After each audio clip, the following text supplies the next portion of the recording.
अस्सलाम वालेकुम नाज़रीन, न्यूज़ अलर्ट के साथ मैं हूं असद शाह। नाज़रीन, गैर कानूनी सिम्स फरोख्त करने वाले, गैर कानूनी सिम्स रखने वाले होशियार हो जाएं। अब उनके खिलाफ शिकंजा जो है वो गिरा तंग किया जा रहा है। लाहौर हाई कोर्ट में जस्टिस अली ज़ियाब बाजवा की अदालत में ये जो दरख्वास्त जो है चल रही है, जिसमें पीटीए को जवाब जमा करवाने की जो है वो मोहलत दे दी गई है। इसके अलावा जो डायरेक्टर NCCIA हैं, साइबर क्राइम, उनकी जानिब से जो है वो जवाब जमा करवाया गया है और उनकी कार्रवाइयों को जो है वो अदालत की जानिब से सराहा भी गया है। उन्होंने कहा कि 58,000 सिमें जो है वो हमने बरामद की हैं। इसके अलावा 183 के करीब लोगों पे मुकदमात भी दर्ज किए हैं। मजीद जो है वो घेरा तंग किया जा रहा है। दूर दराज गाँव में, देहातों में सिमें अभी भी फरोख्त हो रही हैं। अदालत ने उनको कहा है कि आइंदा समाज पर मजीद रिसर्च करके जो है वो रिपोर्ट पेश करें और पीटीओ को कहा है कि आप जो गैर कानूनी सिम्स हैं उसके खिलाफ कार्रवाई करें और मैकेनिज्म बनाएं। सीनियर कानूनदान चौधरी नसीर कंबो साहब मेरे साथ मौजूद हैं। इनसे जानते हैं, सर, आए दिन इन सिमों पे फ्रॉड भी होते हैं, बहुत कुछ होता है, क्या कहना चाहेंगे? जी, बिस्मिल्लाहिर्रहमानिर्रहीम।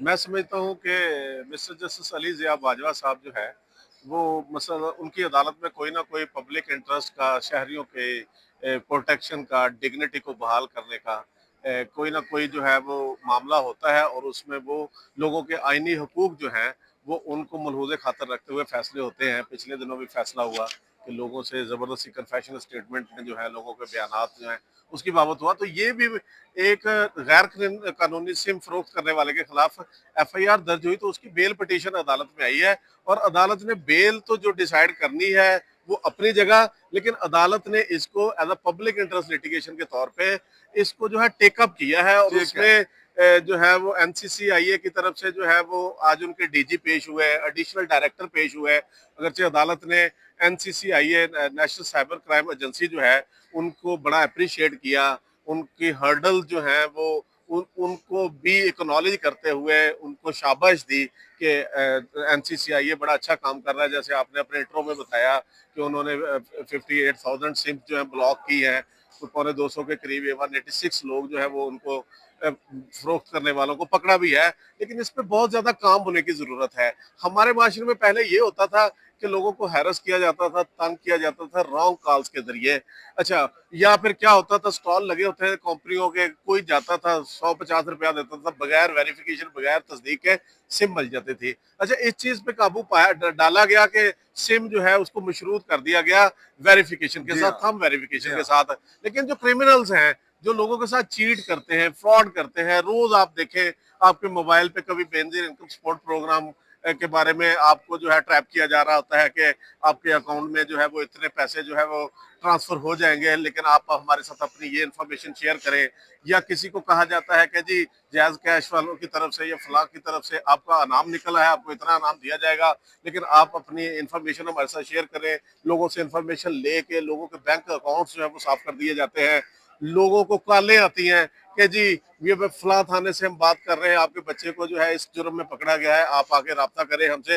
यानी लोगों को जो है वो ऑनलाइन बिजनेस के जरिए लोगों को फ्रॉड किया जाता है और ऑनलाइन लोगों को ट्रैप करके, लालच देके या लोगों को वर्गला के जो है अपने जाल में फंसा के लोगों की पर्सनल इंफॉर्मेशन लेके, आईडी कार्ड का डाटा लेके, लोगों के अकाउंट्स की मालूमात लेके लोगों से फ्रॉड हो रहे हैं और ये आम है। और देखें क्या होता है कि जी कहा जाता है कि जी ये रकम जो है वो इस अकाउंट में भेज दें। ठीक है। पता चलता है कि जी किसी के अकाउंट की मालूमात है, इन्होंने किसी का अकाउंट हैक कर लिया। सादा लोग, देहाती लोग, सिंपल लोग जिन्होंने ना कभी अपने बैंक अकाउंट पे जो है वो ऑनलाइन बैंकिंग ऑन करवाई होती है, ना कोई ऐप के जरिए जो है वो कोई अपनी बनाई होती है पैसे ऑनलाइन ट्रांसफर करने के लिए, यहाँ तक कि वो चेक बुक इस्तेमाल करते हैं। लेकिन इसके बावजूद रॉन्ग कॉल के जरिए उसको वर्गला के, ट्रैप करके अदारों के लोग साथ मिले होते हैं, उनसे इन्फॉर्मेशन लेके उनका नंबर जो है वो करके उनसे फ्रॉड किए जाते हैं। चौधरी साहब, जो NCCIA का काम है, चले वो तो कर रही है, कार्रवाइयां भी कर रही है, अदालत ने उनको सराहा भी है, लेकिन जो PTA है, पाकिस्तान टेली कम्युनिकेशन जो है एसोसिएशन, उसका काम जो है अथॉरिटी का, पाकिस्तान टेली कम्युनिकेशन अथॉरिटी का काम है कि इन चीजों को रोकथाम के लिए करें। तो अदालत ने उनसे जवाब तलब किया और उनकी कार्रवाइयों पे कोई मुतमिन नहीं नजर आई। उनका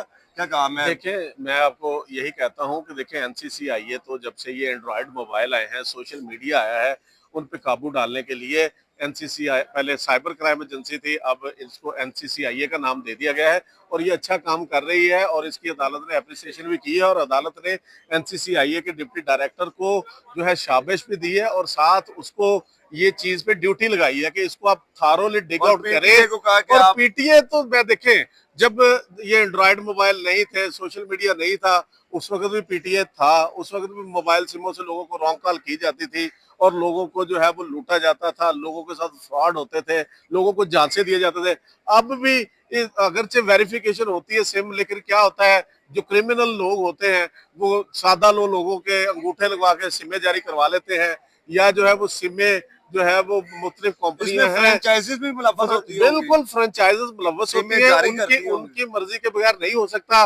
उन्होंने जाके किसी शख्स का अंगूठा देना होता है, ठीक है, वो अंगूठा देके वो सिमें ले लेते हैं ठीक और है। आपसे एक एक की बजाय 10-10 अंगूठे लगवा रहे होते हैं, ठीक है ना जी, सही जो अंगूठा नहीं देहाती लगा, लोग हैं, किसान देहाती लोग लोगों हैं, को पता ही तो नहीं। उसमें फिर क्या होता है, जो क्रिमिनल्स हैं, जो डाकू हैं, जो बत्ताखोर हैं, मंशियात फरोश हैं या जो रैंसम लेने वाले लोगों को कॉलिंग करते हैं या ऑनलाइन फ्रॉड करते हैं या लोगों को वर्गला के फिसला के लूटते हैं, लोगों के बैंकों की मालूमात लेते हैं, तो वो दिन दनाते फिर रहे हैं। और पीटीए जो है, पाकिस्तान टेलीकम्युनिकेशन अथॉरिटी, अपनी ड्यूटी परफॉर्म करने में नाकाम रहा है और अदालत ने भी जो जवाब अदालत में उन्होंने सबमिट किया, अदालत बिल्कुल उससे मुतमिन नहीं थी और दोबारा जवाब उनसे तलब किया है और उनको अदालत ने ये कोड किया कि हर शहरी के मोबाइल पे बेनजीर प्रोग्राम का मैसेज आ यही रहा मैं है। पूछना चाह रहा था कि जस्टिस अली सियाज बाजवा साहब ने ये रिमार्क दिए कि मुझ समेत अदालत में जितने लोग मौजूद हैं उनको इस तरह का मैसेज आया होगा, बेनजीर इनकम सपोर्ट के तहत आपके पैसे निकले हैं, यानी कि जजेस को भी मैसेज आते देखिए, हैं। इस मुल्क में जजेस हैं, ब्यूरोक्रेट्स हैं, हुक्मरान हैं या कोई भी अरबाब इख्तियार भी जो है, यानी पीटीए इतना नाकाम है कि वो भी महफूज नहीं है। एक आम शहरी तो चले दूर की बात है।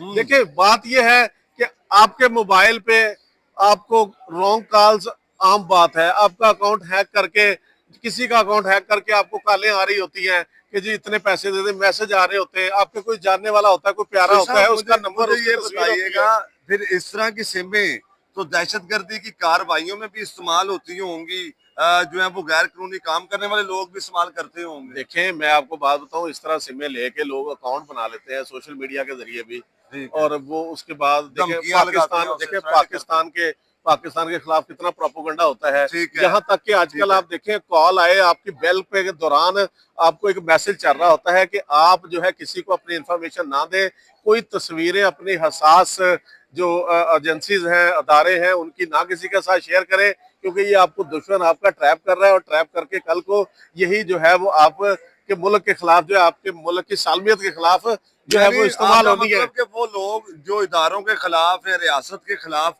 बात करते हैं या उनकी वीडियोस बनाते हैं, वो भी इस तरह की सिमें इस्तेमाल कर सकते हैं। बिल्कुल जी, देखिए पीटीए जो है ना, मैं समझता हूँ कि अभी तक तो अपनी ड्यूटी परफॉर्म करने में नाकाम रहा है। हर बंदे के मोबाइल पे उसकी मर्जी के बगैर मैसेजिंग आ रहे होते हैं, उसकी मर्जी के बगैर जो है वो कंपनियों के मैसेज आ रहे होते हैं अपनी प्रमोशन के, उसकी मर्जी के बगैर उसको जो है वो ट्रैप करने वाले मैसेजेस आ रहे होते हैं, उसकी मर्जी के बगैर उसको जो है वो मसलन बिजनेस प्रमोशनों वाले मैसेजेस आ रहे होते हैं या लोगों को ट्रैप करने वाले आ रहे होते हैं या लोगों को जो है लूटने वाले आ रहे थे, लोगों की पर्सनल इंफॉर्मेशन जो है लोगों को वर्गला के, लालच दे के, अनामात का लालच दे के लोगों से ली जा रही होती है। तो पीटीए कहाँ सोया हुआ है? तो मैं समझता हूँ कि किसी शहरी के मोबाइल पे अगर कोई मैसेज कोई भी मैसेज उसकी मर्जी के बगैर आता है तो मैं समझता हूँ कि ये हैरेसमेंट है और मैं समझता हूँ कि ये पीटीए की ड्यूटी है कि शहरियों को प्रोटेक्ट करे, लोगों के फ्रॉड से, लोगों की जो है वो मसलन थ्रेटनिंग से, हैरेसमेंट से। और आखिरी सवाल मेरा कि आप मुझे ये बताएं कि इस तरह के लोगों की जो गैर कानूनी सिमें फरोख्त करते हैं या इस्तेमाल करते हैं, इनकी सजाएं क्या होनी चाहिए? मैं समझता हूँ कि कानून में इनकी सजाएं, जिस तरह बड़े ऑफेंसेस हैं जिनकी सजाएं 10 साल से ज्यादा हैं, इनकी भी इस तरह ही बड़ी सजाएं होनी चाहिए क्योंकि ऐसे फ्रॉड करके ये लोगों का फाइनेंशियल मर्डर करते हैं, ये लोगों को जो है वो चीट करते हैं और लोगों का इत्मीनान जो है उसको ठेस पहुंचाते हैं। तो मैं समझता हूं कि ऐसे लोगों को आनी हाथों से निपटना चाहिए और मैं जस्टिस अली बाजवा साहब को अप्रिशिएट करता हूं, सल्यूट करता हूं कि उन्होंने अगरचे एक गैर कानूनी सिम फरोख्त करने वाले की जमानत लगी हुई थी लेकिन इस मामले को टेकअप करके और इस मामले को इंशाल्लाह ताला कोई जो है वो कंक्रीट जजमेंट इसमें आएगी और इसमें अदारों को डायरेक्शंस होंगी और इसमें इंशाल्लाह ताला ये जो गैर कानूनी सिम्स फरोख्त करते हैं या उन सिम्स से माशरे को हैरस किया जाता है, तंग किया जाता है, लूटा जाता है, परेशान किया जाता है, उसके लिए इंशाल्लाह ताला मुस्तकबिल में गाइडलाइन आएंगी और सदेबाब होगा इंशाल्लाह। बहुत शुक्रिया सर। चौधरी नसीर कंबो साहब की गुफ्तगू आपने सुनी है। ये केस जस्टिस अली ज़िया बाजवा साहब के पास लगा हुआ है। एनसीसीआईए को भी मजीद रिसर्च का कहा गया है, लेकिन उनकी कारकर्दगी से अदालत मुतमईन दिखाई देती है। इसके साथ ही पीटीए को जो है वो कहा गया है कि वो आइंदा अपनी रिपोर्ट जो है वो पेश करे, अपना जवाब दाखिल करवाए। और अदालत का ये कहना था कि पीटीए क्या कर रही है। मुझ समेत इस कमरे में तमाम लोगों को जो है वो इस तरह के मैसेज मसूल होते हैं, जो लोग फराड या जेल साजी करना चाहते हैं। वीडियो को लाइक कमेंट शेयर करना ना भूलिएगा। ये पब्लिक सर्वे, पब्लिक का मैसेज है, पब्लिक तक पहुंचना चाहिए। बहुत शुक्रिया दोस्तों।